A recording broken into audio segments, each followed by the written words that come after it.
Assalamualaikum warahmatullahi wabarakatuh. Terima kasih sudah mampir ke channel ini.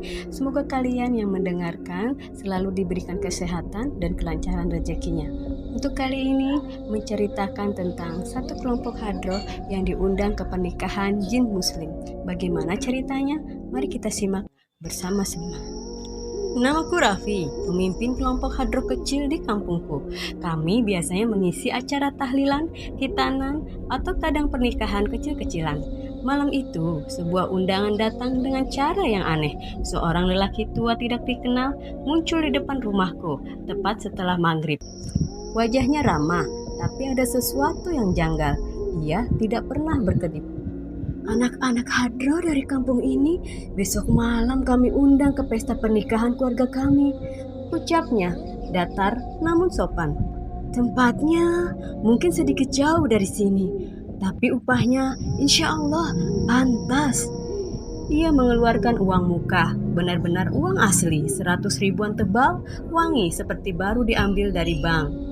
Saat aku mengangguk menerima, lelaki itu tersenyum perlahan sekali, lalu berbalik dan hilang di kegelapan gang, tanpa jejak, tanpa suara langkah. Kami belum tahu undangan itu akan membawa kami ke tempat yang bukan dunia manusia. Kami berangkat dengan mobil pick-up milik Mas Juwanto, pemain rebana senior kami berlima. Aku, pemimpin grup, Bagas, vokal utama, Adi, pemain bass hadroh, Faiz, pemain keprak, Mas Juwanto, paling tua, pengalaman spiritual paling banyak. Jam sudah menunjukkan pukul 9 malam ketika kami mengikuti petunjuk alamat yang diberikan si lelaki tua. Aneh banget sih, kata Bagas. Ini jalan kalau diterusin cuma tembus ke hutan kecil bukan? Katanya lewat sini, jawabku ragu. Mobil memasuki jalan kecil yang gelap. Lampu sorot kami menangkap gerumbul bambu, rumpun ilalang tinggi, dan jalan tanah yang makin menyempit. Di kiri kanan tidak ada satu rumah pun. Namun tiba-tiba, plak, seperti menabrak dinding tak terlihat. Mobil berhenti mendadak. Di depan kami kini terbentang gerbang desa dengan gapura tradisional yang tidak ada sebelumnya. Gapura itu dihiasi lampu-lampu temaram, lentera gantung berwarna jingga, dan tulisan aksara Jawa yang tak bisa kami baca. Kok barusan belum ada gerbang ya? Tanya Faiz lirih. Mas Juwanto menatap lurus. Jangan komentar macam-macam. Kita tamu, ikuti saja. Kami masuk. Desa itu terlalu rapi. Rumah-rumahnya berjajar simetris, pintu dan jendelanya sama semua. Jalannya mulus seperti baru diaspal. Lampu-lampu kuning menggantung di setiap sudut, terlalu terang untuk ukuran desa terpencil. Penduduknya memakai pakaian adat Jawa, tapi warnanya mencolok, seperti emas dan hijau jamrut. Mereka semua menatap kami saat kami lewat. Tidak ada yang berkedip. Dan mereka tersenyum, senyum yang terlalu lebar. Astagfirullah, gumam Bagas. Ini desa apaan, Mas? Tahan, jangan tunjukin takut, jawab Mas Juwanto dengan wajah tegang. Kami dibawa menuju sebuah pendopo besar di tengah desa. Di sana pesta digelar meriah. Lampu-lampu warna-warni menggantung seperti bintang. Musik gamelan lembut terdengar dari arah tak terlihat. Meja-meja penuh makanan terlalu penuh seperti tidak pernah disentuh. Di panggung utama sepasang pengantin duduk. Pengantin wanita memakai kebaya putih berkilau. Kulitnya pucat seperti porselen. Mempelai pria tampan tapi matanya kosong. Ketika kami masuk, semua tamu serentak menunduk hormat.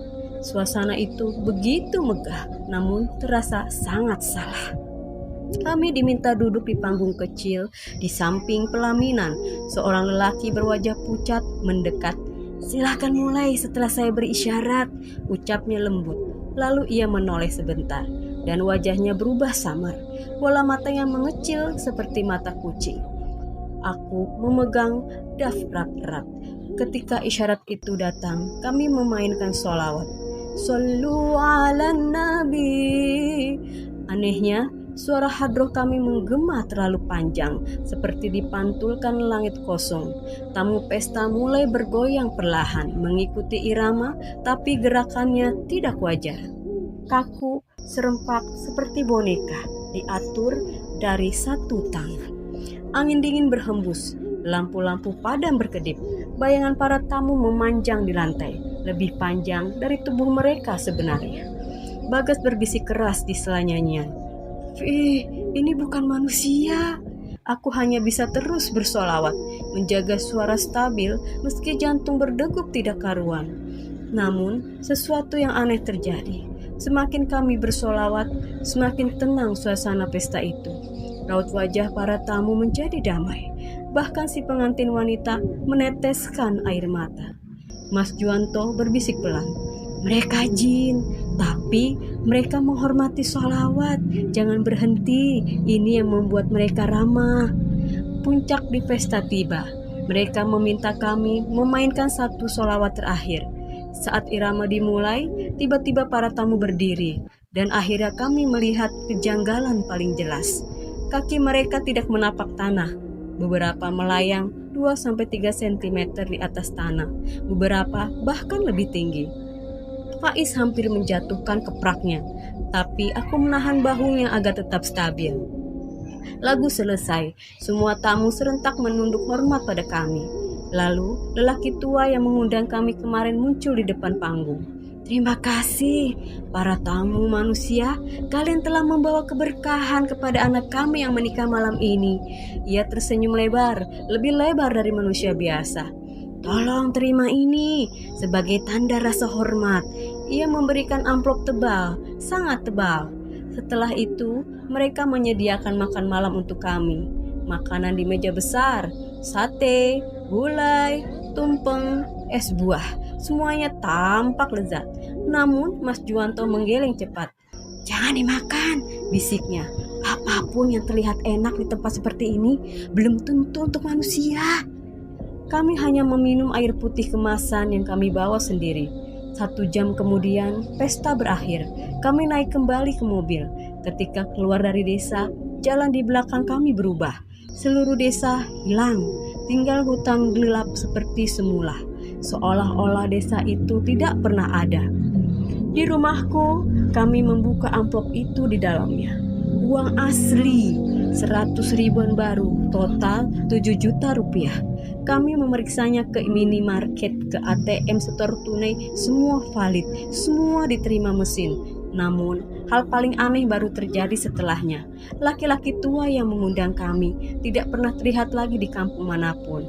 Dan jalan menuju desa itu kami cari berkali-kali, tidak pernah ditemukan lagi. Seminggu kemudian, ketika aku sendirian di musola kecil dekat rumah, aku mendengar bisikan. Sholawat kalian membawa cahaya bagi kami. Jika suatu saat kalian dipanggil lagi, datanglah. Kami tak akan menyakiti kalian. Aku menoleh, tidak ada siapa-siapa. Angin berhembus pelan dan aroma bunga kenanga samar namun khas memenuhi ruangan. Aku tahu, meskipun kampung itu hilang dari dunia manusia, mereka masih mengawasi, masih mengingat kami, dan mungkin suatu hari nanti akan mengundang kami lagi.